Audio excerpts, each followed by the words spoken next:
Start.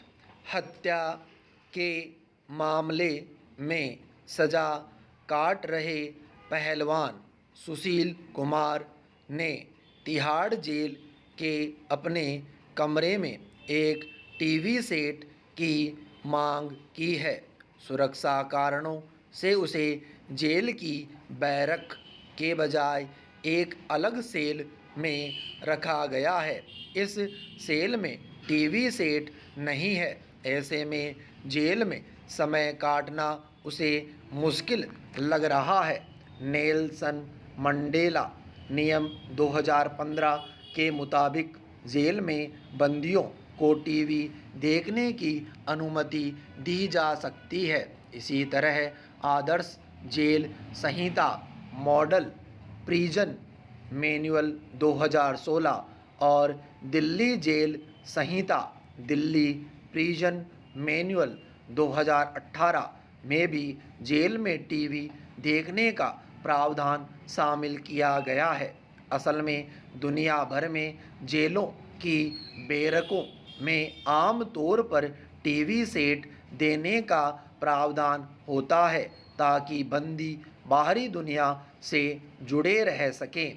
सूचना, समाचार और मनोरंजन को बंदियों की मौलिक ज़रूरत माना गया है, मगर संचार और सीमित आज़ादी की इस तरह की सभी सुविधाओं की उपलब्धता बंदियों के अच्छे आचरण पर निर्भर करती है। तमाम देशों की जेल नियमावली साफ तौर पर कहती है कि अगर बंदी का आचरण अनुशासनात्मक है और उसका व्यवहार जेल प्रशासन के लिए समस्या न हो तो उसे एक सीमित दायरे में ऐसी सुविधाएं दी जा सकती है जिनमें टीवी देखने की अनुमति भी शामिल है, लेकिन इस छूट को एक सुविधा के तौर पर माना जाएगा, न कि अधिकार के तौर पर। पैरा। असल में जेल के अंदर खाली समय काटना बंदियों के लिए सबसे कठिन होता है। विचाराधीन बंदियों के लिए यह समस्या और अधिक है क्योंकि उन पर कोई काम करने का दबाव नहीं होता और जेल में उनकी अवधि भी निश्चित नहीं होती। उन्हें जेल से बाहर निकलने के सिवा और कोई बात महत्वपूर्ण नहीं लगती। ऐसे में बंदी कोई काम करने के बजाय टीवी देखना पसंद करते हैं। पैरा। भारत में जेल राज्य का विषय है, इसलिए हर राज्य को यह अधिकार है कि वह तय करे कि जेल के बंदी को क्या चीज़ें मुहैया कराई जाए, किन चैनलों को दिखाने की अनुमति हो और टीवी को कितने घंटे चालू रखा जाए। कुछ जेलों में 24 घंटे टीवी चलाने का प्रावधान है, जबकि कुछ जेलें इसे कुछ घंटों की मियाद में बांध कर रखती है ताकि बंदी रात दिन टीवी न देखें। इसके बावजूद सच यही है कि जेल के अंदर टीवी की मौजूदगी के खट्टे और मीठे दोनों ही अनुभव है। महाराष्ट्र की जेल में 21 साल की सज़ा काट चुके एक बंदी ने बताया कि जब वह जेल गया तब वहाँ टीवी नहीं था। कई सालों तक उसे यही लगता रहा कि शोले ही आज भी सबसे लोकप्रिय फिल्म है। बहुत साल बाद बैरक में टीवी आने पर उसे पता चला कि जेल में आने के वक्त वह बाहर जिस दुनिया को छोड़कर आया था वह दुनिया बहुत आगे निकल चुकी है। ऐसे में जेल के अंदर अखबार, टीवी, टेलीफोन या फिर चिट्ठी की सुविधा होने से बंदियों को बाहर की दुनिया की जानकारी मिलती रहती है। कोरोना काल में मुलाकातें बंद होने के कारण बंदियों का बाहर के लोगों से संवाद बहुत सीमित हुआ है। ऐसे में उनके लिए टेलीफोन की सुविधा का भी विस्तार किया गया है। उत्तर प्रदेश में पहले बंदियों को फ़ोन पर बात करने के लिए 2 मिनट का समय मिलता था, जिसे कोरोना के दौरान बढ़ाकर 5 से 10 मिनट तक कर दिया गया है। पैरा इसी तरह बंदी के लिए जेल में चिट्ठी लिखने या कलम और कागज़ की सुविधा मिल पाना भी उनके अच्छे आचरण पर निर्भर करता है और इसका फैसला काफ़ी हद तक अकेले सुप्रिटेंडेंट के हाथ में होता है। अच्छे आचरण की आड़ में कई बार भ्रष्ट तंत्र भी फल फूल जाता है। पैरा बहरहाल यह जेल प्रशासन पर है कि वह सुशील कुमार की मांग को किस नज़र से देखता है।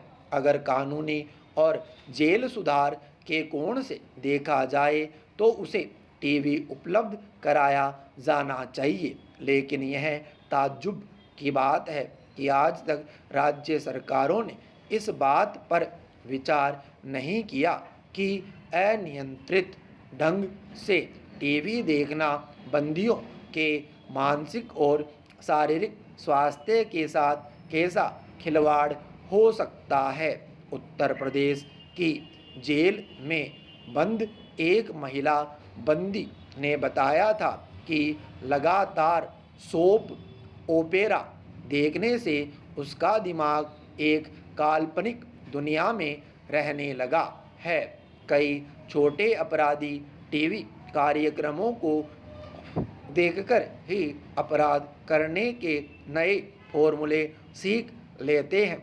हालांकि जेलों में अपराध कार्यक्रमों को देखने की मनाही होती है, लेकिन कई टीवी धारावाहिक अपराध की जमीन से जोड़े रखने में सक्षम होते हैं।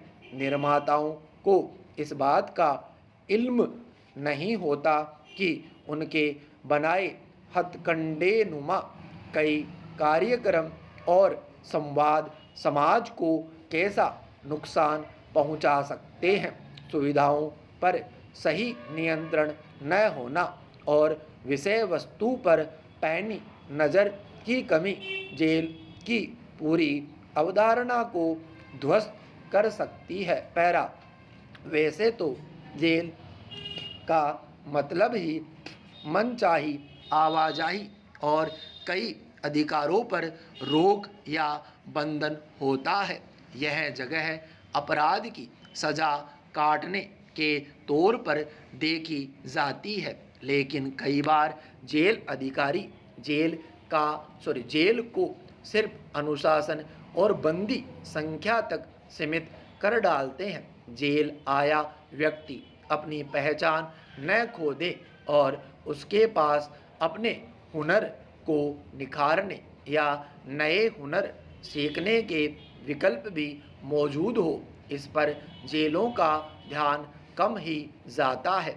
कई बार जेलें हर कैदी को एक ही तराजू पर तोलने लगती है। जेल आने से पहले हर व्यक्ति की अपनी कुछ क्षमताएं होती है, जिन्हें जेल के खाली समय में नया चेहरा दिया जा सकता है, लेकिन अक्सर जेलें इस खाली समय को अवसर में बदलने के बजाय कैदियों को या तो पूरी तरह निठल्ला बना देती है या फिर उन्हें उन कामों में लगा देती है जिनका उनके स्वभाव और रुचि से कोई वास्ता नहीं होता। बाहर के लोग सोचते हैं कि जो जेल गया है वह बदलाव के साथ बाहर आएगा, लेकिन बदलाव का माहौल बनेगा और बंदी खुद भी बदलाव चाहेगा, तभी तो बदलाव आएगा। जेल के अंदर अपनी तरह की कई और जेलें होती है जिसकी तरफ आम लोगों का ध्यान नहीं जाता। जेल प्रशासन और बंदी दोनों जब तक समान रूप से बदलाव न करना चाहे तब तक कोई भी बाहरी शक्ति जेल के माहौल में बेहतरी नहीं ला सकती। पैरा बने बनाए पुराने ढर्रे पर चलते जाना जेल के अंदर एक और जेल बनाने जैसा ही होता है। ऐसे में जेल रेडियो को एक सार्थक विकल्प के तौर पर देखा जा सकता है। भारत में सबसे पहला जेल रेडियो तिहाड़ में आया था। बाद में 2019 में देश की सबसे पुरानी जेल इमारत जिला जेल आगरा में जब जेल रेडियो की शुरुआत की गई तो उसका मॉडल बंदियों की ज़रूरत और उनकी भलाई को मानस में रखकर ही गढ़ा गया। इस साल हरियाणा की जेलों में रेडियो की शुरुआत हुई है। करीब 50 कैदी रेडियो जॉकी बन चुके हैं। अब वे टीवी पर परोसे जा रहे कार्यक्रमों के बजाय अपना कार्यक्रम खुद तैयार कर रहे हैं। उनके बनाए 2 गानों की सराहना तो खुद देश के पूर्व स्वास्थ्य मंत्री डॉक्टर हर्षवर्धन कर चुके हैं। वे हर रोज अपनी जेलों के लिए सूचना, ज्ञान और मनोरंजन का ऐसा संसार बना रहे हैं जिसमें सब कुछ शुद्ध है, टीआरपी और मुनाफे की होड़ से परे। इसलिए बहुत से बंदी ऐसे हैं जिनके समय के सदुपयोग के लिए जेलें कुछ शानदार प्रयोग कर सकती है। विराम स्टॉप।